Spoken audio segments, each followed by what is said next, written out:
Mu kwogerako eri eggwanga, Pulezidenti Museveni yategeezezza nti amasomero we gaggulwa eri abayizi ab'akamalirizo nga bawerera ddala miliyoni 1.3 abayizi 257 be baazuulibwa n'ekirwadde ekya COVID-19 wabula ng'ekizaamu amaanyi nti tewali yafudde ekirwadde kino.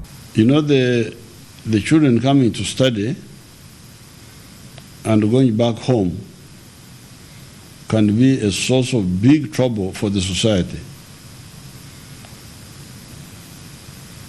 The young people, when they get infected, many survive, overcome the corona.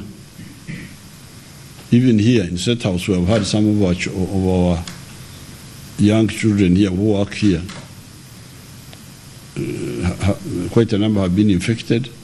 Ono agamba nti oluvannyuma lw'okusoma embeera ey'abayizi ab'akamalirizo tebawalirizza ate okuteekerateekera abayizi abaddirira ab'akamalirizo abali mu bibiina omuli siniya ey'okusatu, siniya ey'okutaano n'ekibiina eky'omukaaga baakuddamu okukakkalabya okusoma kwabwe ng'ennaku z'omwezi lumu omwezi ogwokusatu.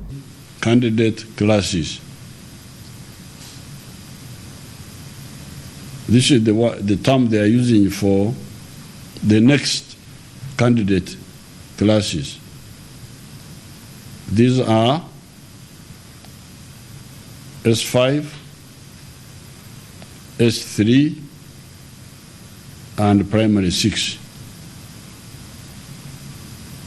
These are the next batch, the next category. Yeyongeddeko n'agamba nti ennaku z'omwezi nga 6 omwezi ogwa April abayizi ab'akamalirizo lwe basuubira okumaliriza emisomo gyabwe awo ekitongole eky'ebyenjigiriza kijja kuvaayo ate kirangirire ddi abayizi abasigaddeyo lwe banaddamu okusoma. The other ones are going to finish, the P7s are going to finish on the 31st of March. That's when the last people will do the exams and go home, the P7s. And then the S4s would finish on the 6th of April. So we thought it was wise for the next candidate classes to come in now.